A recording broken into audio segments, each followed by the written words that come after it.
श्रीमद् गीता अष्टादश अध्याय मोक्ष संन्यास योग। श्लोक 61। ईश्वरः सर्वभूतानां हृद्देशेऽर्जुन तिष्ठति भ्राम्यन् सर्वभूतानि यंत्रारूढ़ानि माया।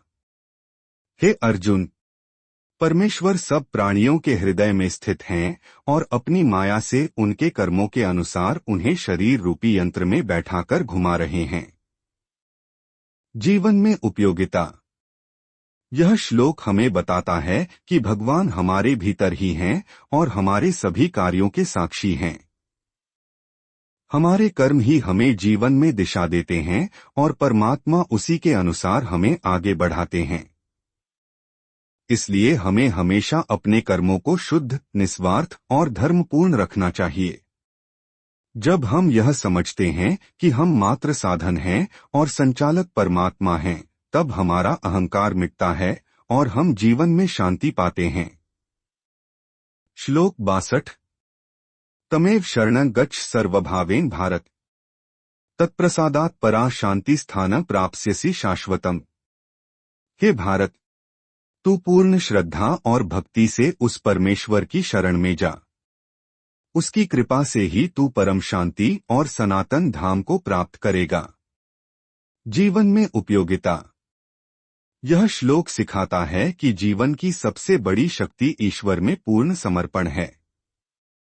जब हम सब प्रकार की अहंता और ममता को छोड़कर केवल प्रभु को ही अपना सर्वस्व मान लेते हैं, तब हमारे जीवन के सभी कष्ट समाप्त हो जाते हैं। ईश्वर की शरण में जाने से हमें न केवल मानसिक शांति मिलती है, बल्कि जीवन की हर परिस्थिति को स्वीकार करने की शक्ति भी मिलती है। श्लोक 63। इति ते ज्ञानमाख्यातं गुह्यात् गुह्यतरणमया विमृश्यद्शेषेण यथेच्छसि तथा कुरु।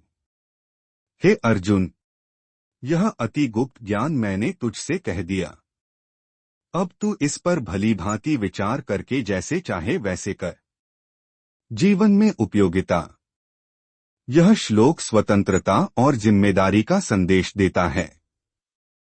भगवान हमें मार्ग दिखाते हैं, लेकिन निर्णय लेने की शक्ति हमारे हाथ में है। जीवन में हमें हमेशा ज्ञान और विवेक का प्रयोग करके अपने कर्मों का चुनाव करना चाहिए। सही निर्णय वही है जो धर्म, सत्य और कर्तव्य के मार्ग पर ले जाए। श्लोक 64। सर्वगुह्यत्म भूयः श्रेणु में परम वचः इष्टोसी में दृढ़मिति ततो वक्ष्यामि ते हितम्। तू मेरा अत्यंत प्रिय है, इसलिए अब सबसे गुप्त और परम कल्याणकारी वचन को सुन। जीवन में उपयोगिता। यह श्लोक हमें दिखाता है कि ईश्वर अपने भक्तों से असीम प्रेम करते हैं।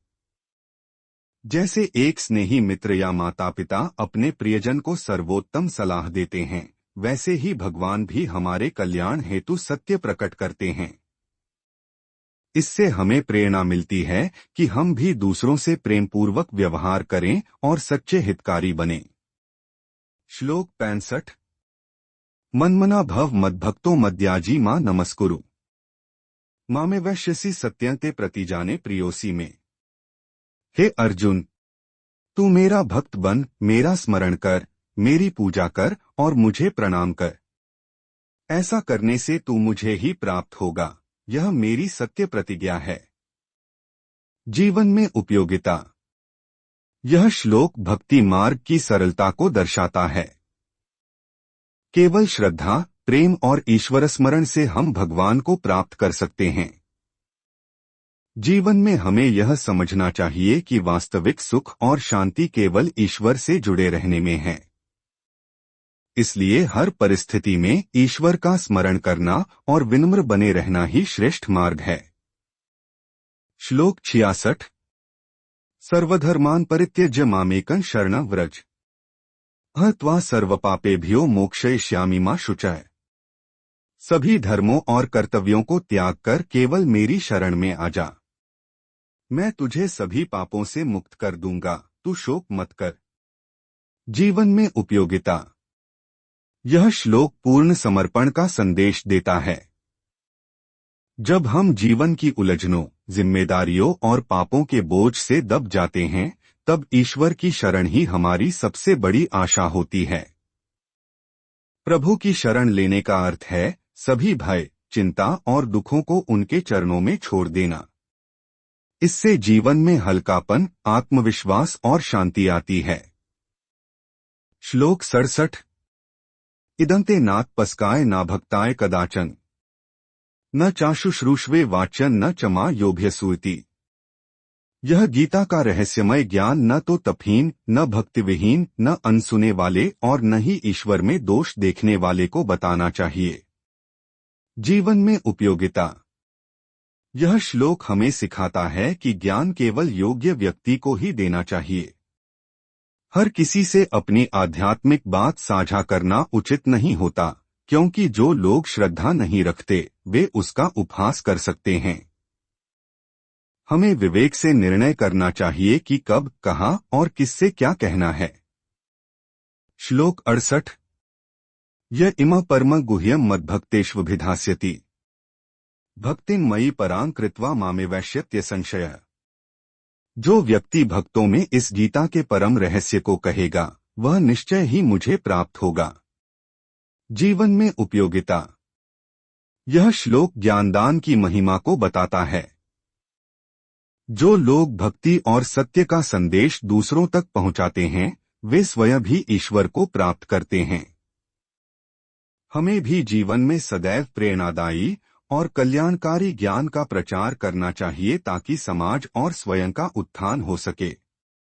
श्लोक 69। न च तस्मान् मनुष्येषु कश्चिन्मे प्रियकृत्तमः, भविता न च मे तस्मादन्यः प्रियतरो भुवि। जो गीता का उपदेश दूसरों तक पहुंचाता है उससे प्रिय मनुष्य मेरे लिए कोई नहीं है और भविष्य में भी कोई नहीं होगा। जीवन में उपयोगिता। ईश्वर के लिए वही सबसे प्रिय है जो उनके संदेश को लोगों तक पहुंचाता है। यह श्लोक हमें प्रेरित करता है कि हम सत्य, धर्म और भक्ति का प्रचार करें। इससे हमारा जीवन सार्थक बनता है और हम भी भगवान के निकट पहुंचते हैं। श्लोक 70।